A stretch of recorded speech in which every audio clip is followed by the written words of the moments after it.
Movie की शुरुआत में सूरज की तापिश बहुत ज्यादा होने की वजह से इस दुनिया के सारे पेड़ पौधे जलकर राख हो गए हैं और इससे निकलने वाले धुएं से लोगों को सांस लेने में बहुत दिक्कत हो रही है, जिसके कारण लोग धीरे धीरे मर रहे हैं। ऑस्ट्रेलिया की एक सिटी में थोड़े लोग बचकर जी रहे होते हैं, पर वहाँ पर भी ऑक्सीजन नहीं होती। वहाँ से वो आर्टिफिशियल ऑक्सीजन के मास्क पहनकर अपना जीवन यापन कर रहे होते हैं। इस आर्टिफिशियल ऑक्सीजन को क्रोनिक्रॉप करके एक कंपनी बना रही है। उसी कंपनी की सुरंग में सिटी की सारी पावर सप्लाई प्रोड्यूस होती है। कंपनी में आर्टिफिशियल ऑक्सीजन बनाने की लैब में इथन के पापा रिचार्ड साइंटिस्ट का काम कर रहे होते हैं। इथन का 8वां जन्मदिन आता है तो उस दिन इथन के पापा उसको एक गिफ्ट देते हैं और कहते हैं कि बेटा मैं तुम्हारे लिए गिफ्ट लेकर आया हूँ, इस बॉक्स को खोलो। इथन जैसे ही उस बॉक्स को खोलता है और उसके अंदर हाथ डालता है तो उसके हाथ में एक घड़ी जैसा गैजेट आ जाता है और उससे खून आने लगता है। वो उस दर्द को बर्दाश्त नहीं कर पाता और रोने लगता है। इथन की माँ भाग कर आती है और कहती है कि यह आपने क्या कर दिया, लेकिन रिचर्ड कहता है कि बेटा ये अब से तुम्हारे हाथ में ही रहेगा और मरते दम तक तुम इसको निकालना मत, ये तुम्हें इस दुनिया में पहचान दिलाएगा। अब ये कहकर इथन के पापा रिचर्ड वहाँ से निकल जाते हैं। लैब में जाने की थोड़ी देर बाद रिचर्ड के पापा से इथन को फोन आता है और कहता है कि तुम और तुम्हारी माँ थोड़ा चल कर आओ, मैं तुम्हारा इंतजार कर रहा हूँ। इथन और उसकी माँ आर्टिफिशियल ऑक्सीजन का मास्क पहनकर रोड पर चल रहे होते हैं। तभी कुछ लोग इथन की माँ को शूट कर देते हैं और उसको जान से मार देते हैं। उसका मास्क और इथन का मास्क निकाल कर वहाँ से चले जाते हैं। अब इथन पापा पापा करके पुकार रहा होता है कि पापा बचाने के लिए आएंगे, लेकिन वो आता ही नहीं। तभी जूडो करके एक आदमी आता है जो कि आर्टिफिशियल ऑक्सीजन का मास्क देकर उसको वहाँ से बचाकर ले जाता है और उसको अपने साथ पालने लगता है। इथन के पापा रिचर्ड के काम करने वाली क्रोनिकॉप कंपनी में वो एक इलेक्ट्रिसिटी डिपार्टमेंट में काम कर रहा होता है। अचानक एक दिन वहाँ पर पावर प्रॉब्लम आती है और उसको रिलोड करने के लिए इथन बहुत ट्राई करता है। तभी अलर्ट आता है कि अगर 30 सेकंड में उसको ठीक नहीं किया गया तो एक बहुत बड़ा बॉम्ब ब्लास्ट होगा। इथन कैसे भी करके उसको ठीक कर देता है। ऐसी पावर प्रॉब्लम ठीक करने में इथन बहुत ही माहिर हो जाता है। उसके बाद ड्यूटी खत्म करके सारे वर्कर्स लाइन में खड़े हो जाते हैं। फिर उनकी आंखों को स्कैन कर रहे होते हैं। उसके लिए वो मास्क निकालते हैं और मास्क निकालते वक्त उस वर्कर्स में से एक खून की उल्टी कर रहा होता है। ये आर्टिफिशियल ऑक्सीजन सबको सूट नहीं करता और इसी की वजह से बहुत लोगों को ऑक्सीजन सिकनेस हो जाता है, जिसके शिकार होकर वो थोड़े दिनों में ही मर जाते हैं। तभी दिखाते हैं कि एक सिख आदमी अपने आप को आग लगाकर जला रहा होता है और ये सब इथन की आंखों के सामने हो रहा होता है। वहाँ से कट करके मूवी का टाइटल 2067 डाल के मूवी शुरू होती है। हमारा हीरो इथन शिफ्ट खत्म करके अपने घर जाता है। टीवी में उसके सामने न्यूज चल रही होती है। उसमें ऑक्सीजन सिकनेस की वजह से सिटी में बहुत से लोग थोड़े थोड़े करके मर रहे होते हैं। यहाँ कॉर्निकॉर्प कंपनी ऑक्सीजन सिकनेस के लिए सोल्यूशन की खोज करने की ट्राई कर रही होती है और जैसे इथन के पापा का नाम टीवी पर आता है वो गुस्सा होकर टीवी बंद कर देता है। तभी उसकी वाइफ वर्क खत्म करके घर आ जाती है और दोनों जॉली से बात कर रहे होते हैं। तभी दिखाते हैं कि अचानक उसकी वाइफ भी खून की उल्टी करती है। उसको भी वही ऑक्सीजन वाली बीमारी हो जाती है। काम करते करते वो भी टेंशन में आ जाता है और सोचता है कि मेरी वाइफ भी कुछ दिनों में मर जाएगी। उसी वक्त थोड़े ऑफिसर्स इथन को ग्राउंड फ्लोर पे बुलाने के लिए आते हैं और उसको जबरदस्ती बुलाते हैं। ये देखकर इथन डर जाता है।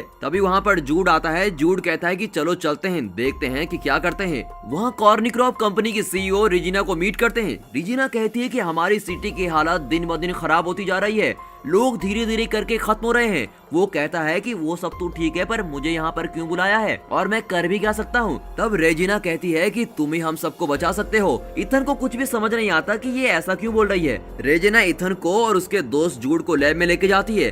वहाँ पर साइंटिस्ट बिली इथन को वेलकम करता है। उस लैब में एक टाइम मशीन होती है। वो इथन को दिखाकर कहता है कि इसको तुम्हारे पापा रिचर्ड ने खोज निकाला था। इसमें से एक मैसेज हमने फ्यूचर को यानी कि 2467 में भेजकर चेक करके देखा और वहाँ से भी एक मैसेज वापस आया और वो क्या मैसेज है तुम खुद ही देख लो। रेजिना इथन को वो मैसेज दिखाती है। इथन वो देखकर बहुत ही शॉक हो जाता है क्योंकि उसमें कहा हुआ होता है कि इथन को भेजो। वो भी वो मैसेज इस प्रेजेंट टाइम से 400 साल बाद से आया था और उसमें 400 साल आगे भेजने की यानी कि फ्यूचर में भेजने की बात कही गई होती है। वो देखता है कि फ्यूचर में 400 साल बाद लोग जिंदा हैं। उसे बहुत ताज्जुब होता है क्योंकि ऐसे आर्टिफिशियल ऑक्सीजन यूज करेंगे तो थोड़े दिन में ही सब मर जाएंगे। फिर कैसे 400 साल बाद भी ये मशीन और लोग जिंदा हो सकते हैं और उनको हमारा नाम कैसे पता है, मुझे कुछ भी समझ नहीं आ रहा। और वो लोग हमको क्यों बुला रहे हैं, उसको कुछ भी समझ नहीं आता। रेजिना कहती है तुम इस मशीन के जरिए 400 साल के एक दिन पहले फ्यूचर में जाओगे और इस मैसेज को किसने टाइप करके भेजा है उनसे मिलना होगा और उनके पास बात करके इस डिजीज की दवाई पूछकर मांग कर लानी होगी और उन लोगों ने तुम्हें ही बुलाया है इसलिए तुम्हें ही जाना होगा।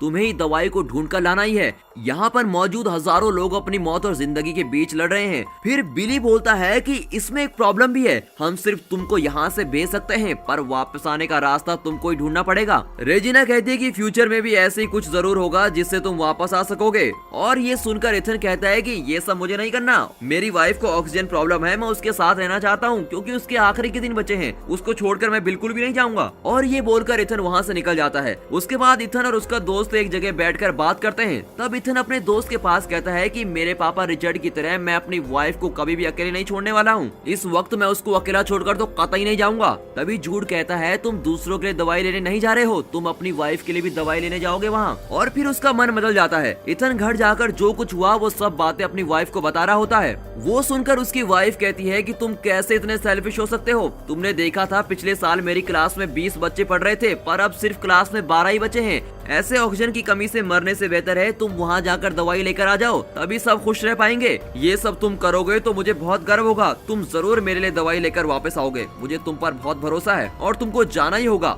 उसके बाद इथन रात को जब उसकी वाइफ सो रही होती है तो वहाँ पर एक फूल रख देता है, बट वो फूल असली का नहीं होता, वो कुछ लोहे की पंखुड़ियों से बना हुआ होता है। उसमें उसने लिखा हुआ होता है आई विल बी बैक, और ये लिखकर वहाँ से निकल जाता है। अब आपको तो पता ही होगा कि ये लोहे का फूल क्यों है, क्योंकि वहाँ पर पेड़ पौधे तो है नहीं, तो असली का फूल कहाँ से आएगा। लेकिन जब वो जा रहा होता है तो उसकी वाइफ सोई नहीं होती, वो सिर्फ सोने की एक्टिंग कर रही होती है और वो इथन को पता नहीं चलने देती कि वो उसको देख रही है। अब इथन कॉर्निक्रॉप कंपनी के लैब में पहुंच जाता है, वहाँ रेजिना उसका वेट कर रही होती है। इथन उसके पास कहता है कि उस दवाई का एक ड्रॉप भी मिलेगा तो मैं उसको पहले अपनी वाइफ को ही दूंगा, अगर तुम ये बात मानती हो मैं तभी वहाँ जाऊंगा। ठीक है करके रेजिना भी एक्सेप्ट कर देती है। अब वो टाइम ट्रेवल का सूट पहनकर उस मशीन में रेडी होकर बैठता है। तभी साइंटिस्ट बिली इथन को एक छोटा सा गैजेट देता है और कहता है कि ये आयरन मैन पिक्चर में आने वाला जार्विस की तरह एडवांस रोबोट है, ये तुम्हारी एक एक मूवमेंट को रिकॉर्ड करेगा और तुम्हें सारी चीजें बताएगा। जूड भी उसको बाय करके भेज देता है। अब मशीन ऑन हो जाती है, उसमें काउंटडाउन शुरू होता है और 0 के आते ही इथन के बदन पर बहुत सारे रेडियंस पास होते हैं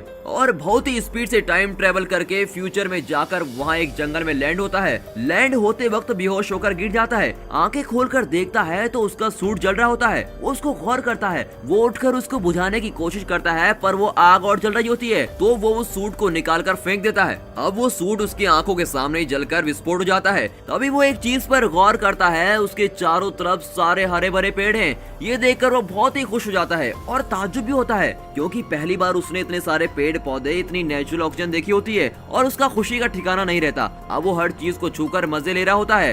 दोस्तों ऐसा सब हमारे साथ तो नहीं हो सकता, पर एक गेम के लिए पूछता हूँ, पेड़ पौधों के बिना आप इस दुनिया में कैसे सरवाइव करोगे? और क्या आपने कभी कोई पौधा लगाया है? अगर लगाया है तो कमेंट में जरूर बताना, और नहीं लगाया है तो प्लीज अब से लगाना शुरू कर दीजिए, क्योंकि आप जानते हैं ना, पेड़ हैं तो हम हैं। खैर चलिए वापस मूवी में आते हैं। अब वो उस गैजेट की मदद से रूट को फॉलो कर रहा होता है। वो जा रहा होता है तभी वहाँ पर एक आदमी का कंकाल पड़ा हुआ है और उसको देखकर वो डर जाता है। उसके कॉलर पर देखता है तो इथन वाइट करके लिखा हुआ है। ये देखकर तो वो बिल्कुल ही शॉक हो जाता है क्योंकि ये उसी का कंकाल होता है। अब वो उसकी खोपड़ी पर देखता है तो ये गोली का निशान होता है। तभी उस कंकाल के पास में देखता है तो वहाँ पर वैसा ही गैजेट होता है जैसा उसको बिली ने दिया होता है। वो उस पुराने गैजेट से अपने नए गैजेट के बारे में पूछता है, पर वो बोलता है कि मुझे टाइम ट्रेवल के बारे में कुछ भी नहीं पता। फिर वो कंकाल के हाथ में देखता है तो वैसे ही घड़ी होती है जैसे उसके पापा ने उसको दी थी। अब उसको अपनी प्रेजेंट घड़ी के बाजू में रखकर देखता है। देखने में दोनों एक ही तरह दिखती हैं, लेकिन गौर करने वाली बात यह है कि जो उसकी प्रेजेंट घड़ी है उसमें रेड लाइट होती है और उस कंकाल की घड़ी में ग्रीन लाइट जल रही होती है। अब वो उस पुराने गैजेट को ऑन करके चेक करता है और उसमें बात करने की कोशिश करता है, पर उसमें तो 2% ही चार्ज बचा होता है और वीडियो डिस्प्ले नहीं हो पाती, इसलिए सिर्फ ऑडियो चलती है। फिर वो ये कहता है कि आखिरी में जो इंसिडेंट हुआ था उसके बारे में ऑडियो प्ले करो। उस ऑडियो में थोड़े डायलॉग्स के बाद कोई इसको गन से शूट करने की आवाज सुनकर बहुत डर जाता है। ऑडियो के प्ले होने के दूसरे सेकंड में उस गैजेट में चार्ज खत्म हो जाता है। फिर वो सोचता है कि जैसी आवाज इसमें सुनाई दे रही है वैसी मैंने कहीं तो सुनी है, कहीं तो जरूर सुनी है। अब उसे ऐसा एहसास होता है जैसे इस दुनिया में अभी कोई जिंदा ही नहीं है। थोड़ा थोड़ा अंधेरा होने के बाद वो प्रेजेंट वाले गैजेट की मदद के साथ आग जलाकर उसके बाजू में बैठ जाता है। फिर वो कुछ फल वगैरह ढूंढ कर खाता है। उसके खाने के थोड़ी देर बाद जोर से बिजली चमकती है और बारिश शुरू हो जाती है। तभी देखते हैं कि दूर से कुछ रोशनी नजदीक आ रही है। उसके बाद एक आदमी उसके नजदीक आ रहा होता है।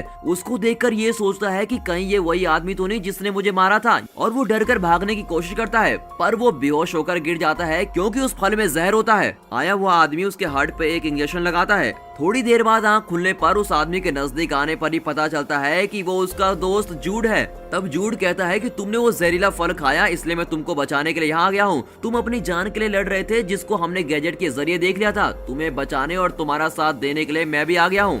दूसरे दिन सुबह हो जाती है। फिर इथन जूड को भी वही कंकाल दिखाता है जो उसने देखा था, और ये देखकर जूड भी बहुत आश्चर्यचकित हो जाता है। उसके बाद दोनों जल्दी जल्दी दवाई ढूंढने की कोशिश कर रहे होते हैं और कहते हैं कि हमें जल्दी वापस भी जाना है। फिर वो अपने गैजेट से हेल्प मांगते हैं। वो उसको नया रूट दिखाता है। उसको फॉलो करते जाते वक्त वहाँ पर एक दरवाजा दिखता है। सिर्फ इथन उस दरवाजे के पास जाकर खड़ा हो जाता है। जूड एक पेड़ के पीछे छुपकर बैठ जाता है। तभी उस डोर से एक इंस्ट्रूमेंट निकलकर बाहर आता है और इथन की आंखों को स्कैन कर रहा होता है, और दूसरे ही सेकंड वो डोर खुल जाता है। दोनों अंदर जाते हैं। अंदर बहुत ही अंधेरा है और थोड़ी दूर चलने के बाद एक सिस्टम को देखते हैं। उसमें वेलकम इथन करके एक मैसेज डिस्प्ले होता है। तभी मशीन में आता है कि डीएनए को एनालाइज करना होगा। वो जैसे ही सिस्टम के आगे हाथ दिखाता है, उसके हाथ में जो घड़ी होती है वो अपने आप उसका खून निकालती है। वो दर्द के कारण तड़प रहा होता है। कुछ ही सेकंड में इसकी घड़ी की लाइट रेड से ग्रीन हो जाती है। फिर ये लोग समझ जाते हैं कि हम कॉर्निक्रॉप कंपनी में ही हैं। उस सिस्टम में इथन आखिर में जो इंसिडेंट हुआ था उसको डिस्प्ले करने के लिए कहता है। उस डिस्प्ले में इथन के 8वें जन्मदिन के समय रिचर्ड उसको वो घड़ी जब पहनाता है, उससे पहले के लैब में होने वाले इंसिडेंट को वो दिखा रहा होता है। रिचर्ड टाइम मशीन के जरिए एक मैसेज फ्यूचर को सेंड करता है।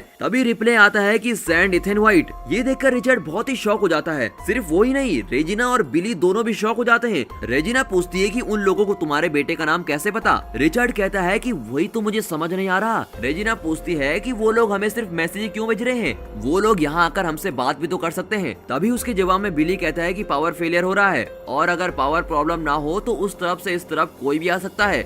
वीडियो प्ले होने के बाद ही वहाँ पर भी पावर प्रॉब्लम आ जाती है। तभी इथन को जूड पर कुछ शक हो रहा होता है और पूछता है कि जहरीला फल खाते ही एक डॉक्टर या साइंटिस्ट आ सकता था, पर तुम ही क्यों आए। उसके लिए जूड कहता है कि अभी बात करने का टाइम नहीं है, आओ हम यहाँ से निकलकर पावर प्रॉब्लम को सॉल्व करते हैं, अभी हम तुम्हारी वाइफ को बचा सकते हैं। इसको सुनते ही इथन कहता है कि जब देखो तुम मेरी वाइफ के बारे में बोलकर मुझे यूज कर रहे हो, और जूड से लड़ता है। टाइम मशीन लॉन्च होने के लिए अब सिर्फ 3 घंटे और 30 मिनट है, और उसमें वो काउंटडाउन शुरू हो जाता है। अब इन 3 घंटों के अंदर इनको 3 काम करने हैं। पहला कि इस तरफ से उस तरफ मैसेज किसने भेजा था, दूसरा ऑक्सीजन सिकनेस के लिए दवाई, और तीसरा है कि वहाँ की पावर सप्लाई को ठीक करना है, वरना वहाँ पर बहुत बड़ा धमाका हो जाएगा। अब वो सिटी के अंदर जाकर देखते हैं तो वहाँ पर सिटी सारी तहस नहस हो चुकी है, सब कुछ बर्बाद हो चुका है। वहाँ पर सारे लोग ऑक्सीजन न होने की वजह से मास्क के साथ ही वहाँ कंकाल में बने हुए हैं, और वहाँ पर लाइन से बहुत सारे कंकाल पड़े हुए होते हैं, कोई जिंदा नहीं होता। इथन अपनी वाइफ की क्लासरूम की जगह पर जाकर देखता है, वहाँ पर उसकी वाइफ और दूसरे स्टूडेंट सारे मरकर कंकाल में बने हुए होते हैं। अपनी वाइफ के कंकाल के हाथ में वो उसी फूल को देखता है जो उसने जाने से पहले उसको दिया था। उसमें उसकी वाइफ ने लिखा हुआ होता है कि तुम फिर वापस जरूर आओगे, मैं भगवान से प्रार्थना करूंगी। ये देखकर वो बहुत अपसेट होकर रोने लगता है। वो जूड को देखकर कहता है कि हम किसी को भी बचा नहीं पाएंगे, सब लोग मर चुके हैं, और फिर दीवार पर लगकर बैठ जाता है। रोते हुए वो जूड से कहता है कि अगर मैं अपनी वाइफ को छोड़कर नहीं आता तो उसके साथ ऐसा कुछ भी नहीं होता, और ये सब लोग मरकर ऐसे कंकाल बनकर पड़े हैं, इसका मतलब तो यही है कि मिशन ऑलरेडी फेल हो चुका है। लेकिन जूड कहता है कि चिंता मत करो। ये सुनते ही इथन उस पुराने गैजेट की आखिरी ऑडियो को फिर से प्ले करता है और उसको सुनता है। उसमें वो वैसी आवाज को सुनता है जैसे जूड निकाल रहा होता है, और वो सोचता है कि कहीं वो जूड ही तो नहीं जो मुझे मारने के लिए आया है। उस ऑडियो को सुनकर जूड भी बहुत डर जाता है। फौरन जूड अपने आसपास रखी हुई पिस्टल को निकालकर ऑडियो में आई हुई आवाज जैसे हीरो को धमकाता है। आखिरी में जूड कहता है, मैंने तुमको शूट नहीं किया और तुम भी मरे नहीं हो, इस इंसिडेंट को बदल दिया गया है। तभी उनको एक वार्निंग मैसेज सुनाई देता है कि 2 घंटों में पावर प्रॉब्लम सॉल्व नहीं हुई तो यहाँ पर बहुत बड़ा धमाका होगा। उसको सुनते ही वो सोचते हैं कि पहली 2 प्रॉब्लम तो हम सॉल्व नहीं कर पाए, पर एटलीस्ट इसको तो सॉल्व करना ही होगा। फिर वो दोनों उठकर सुरंग के अंदर जाते हैं। स्टार्टिंग में वो जिस जगह पर काम कर रहे होते हैं वो वही जगह होती है। इथन उस जगह की प्रॉब्लम को सॉल्व करके देखता है, पर वो सॉल्व नहीं होती। उसी वक्त उस रूम का दरवाजा बंद होने लगता है। रूम के बाहर खड़ा हुआ जूड भागकर उसको रोकते हुए इथन को बाहर आने के लिए कहता है। इसके लिए इथन कहता है कि अगर मैं भी बाहर आ गया तो यहाँ इस प्रॉब्लम को सॉल्व कौन करेगा, और मैं बाहर आ गया तो धमाका होकर सब कुछ बर्बाद हो जाएगा, उसके बाद कुछ भी ठीक नहीं हो सकता। अब जूड के हाथ को धक्का देकर वो उस दरवाजे के अंदर ही बंद हो जाता है। जूड बाहर से बहुत चिल्ला रहा होता है। उस रूम में ऑक्सीजन धीरे धीरे कम हो जाती है, लेकिन वो उस प्रॉब्लम को सॉल्व कर लेता है और बेहोश हो जाता है। तभी जूड उस डोर को तोड़कर अंदर आकर बेहोश हुए इथन को उठाकर वहाँ से बाहर ले जाता है और पावर सप्लाई फिर से एक्टिवेट हो जाती है।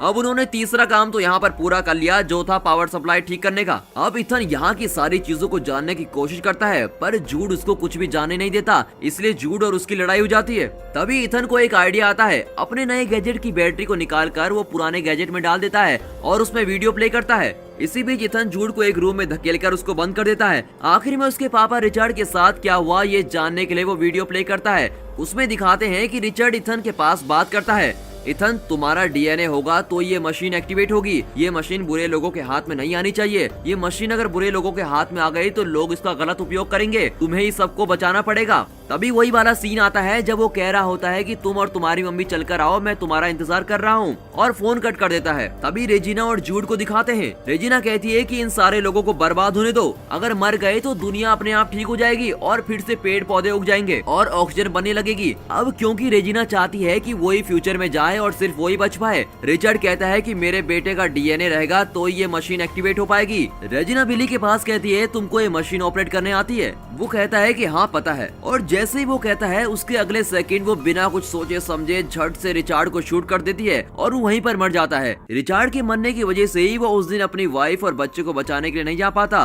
और अब इथन को समझ में आ जाता है कि उस दिन पापा बचाने क्यों नहीं आए, और अब उसके दिल से अपने पापा के लिए नफरत चली जाती है। ये सब देखकर वो रो रहा होता है। तभी जूड उस रूम के अंदर का दरवाजा तोड़कर बाहर आ जाता है। वो वीडियो कंटिन्यूसली चलाता रहता है। उसमें रेजिना रिचार्ड को शूट करने के बाद जूड से कहती है कि इथन की माँ को मार कर लाओ और इथन को हमारे पास लेकर आओ, वो इस मिशन का की है और उसी के जरिए हम फ्यूचर तक पहुंच सकते हैं। ये सब देखने के बाद इथन गुस्सा होकर कहता है कि तुमने भी मुझे यूज किया है, और जूड को देखकर चिल्लाता है, पर वो जूड कहता है कि इसमें मेरी कोई गलती नहीं है, मुझे भी तुम्हारे जैसे यूज किया गया है। अब वो जूड अपने आप को सच साबित करने के लिए खुद पर गोली चला देता है और वहीं पर इथन के सामने मर जाता है। अब रेजिना ने इथन को फ्यूचर में इसलिए भेजा ताकि उसके डीएनए से वो मशीन एक्टिवेट हो पाए, और वही उसका मेन मोटिव था उसको वहाँ भेजने का। अब इथन ये सोच रहा होता है कि उन्हें यहाँ आने से कैसा रोका जाए। तभी अचानक उसके पापा रिचर्ड का भेजा हुआ फर्स्ट मैसेज आता है, जिसमें लिखा हुआ होता है कि ये मशीन बुरे लोगों के हाथ में नहीं आनी चाहिए। कट करके पास्ट में रेजिना उसके जाने वाले थोड़े लोगों के साथ टाइम ट्रेवल करने के लिए बिल्कुल तैयार है और इसका इंतजार कर रही होती है, और सोच रही होती है कि थोड़े ही सेकंड में इथन को मारकर जूड यहाँ पर आ जाएगा, और जैसे ही वो आएगा हम उसको भी मार देंगे और यहाँ से फिर हम फ्यूचर में चले जाएंगे। थोड़ी देर में मशीन में काउंटडाउन शुरू होता है और जैसे ही 0 आता है वो सब खुश हो जाते हैं और सोचते हैं कि जैसे ही वो आएगा खट से शूट कर देंगे। लेकिन वो सब ये देखकर शॉक हो जाते हैं क्योंकि उस मशीन में बहुत सारे पेड़ पौधे आ रहे होते हैं और उसी के साथ वो मशीन शट डाउन हो जाती है। कट करके दिखाते हैं कि इथन ने मशीन को बंद कर दिया है और उसको देखकर रेजिना चीखकर बहुत जोर से चिल्लाती है। उन पेड़ पौधों के साथ रेजिना के रिचार्ड को भी शूट करने वाली वीडियो भी है और उसी के साथ उसने अपनी वाइफ के लिए गिफ्ट भी भेजा है। तभी एक एनोनिमस रेडिएशन के जरिए इन्फॉर्मेशन मिलने की वजह से पुलिस कॉर्निक्रॉप में छाप मारती है। सारे पेड़ पौधों को लेकर रेजिना को भी गिरफ्तार कर लिया जाता है। इन पेड़ पौधों के साथ वो लोग नए पेड़ पौधे उगा रहे होते हैं और यहाँ पर दूसरा काम खत्म होता है और सभी लोग सोच रहे होते हैं कि भगवान ने उनके लिए पेड़ पौधे भेज दिए हैं। ये सब कुछ न्यूज में चल रहा होता है। उसकी वाइफ ये देखकर बहुत खुश हो जाती है और सोचती है कि ये इथन का काम ही है और वो समझ जाती है कि मेरे पति इथन ने किया है। तभी इथन का भेजा हुआ गिफ्ट एक लड़की आकर उसको देती है। उसको ओपन करके देखती है तो उसके अंदर असली का फूल होता है। उसको देखकर वो बहुत खुश हो जाती है और उसकी आंखों में आंसू आ जाते हैं। अब फ्यूचर में रह रहे इथन को दिखाते हैं। अब वो भागकर जाके सिटी को देखता है। वहाँ पर भी बहुत सारे लोग जिंदा हैं और सारी सिटी में हरे भरे पेड़ पौधे हैं और वहाँ पर बहुत खुश रहता है। और यहाँ पर ये मूवी खत्म होती है। इस फिल्म को समझने में थोड़ी दिक्कत जरूर होगी, मैं समझता हूँ, पर इस वीडियो को आप फिर एक बार जरूर देखिए ताकि इसके अंदर की सारी हिडन डिटेल्स आपको समझ में आ जाए। अब मैं आपसे एक सवाल पूछता हूँ, आपके पास एक ही चॉइस है, यानी कि आपको टाइम ट्रेवल करके अपने चाहने वाले साल और चाहने वाली जगह में जाना है, पर आप वापस नहीं आ पाएंगे, तो आप किस जगह जाना पसंद करेंगे हमें कमेंट सेक्शन में जरूर बताना। And finally thanks for watching.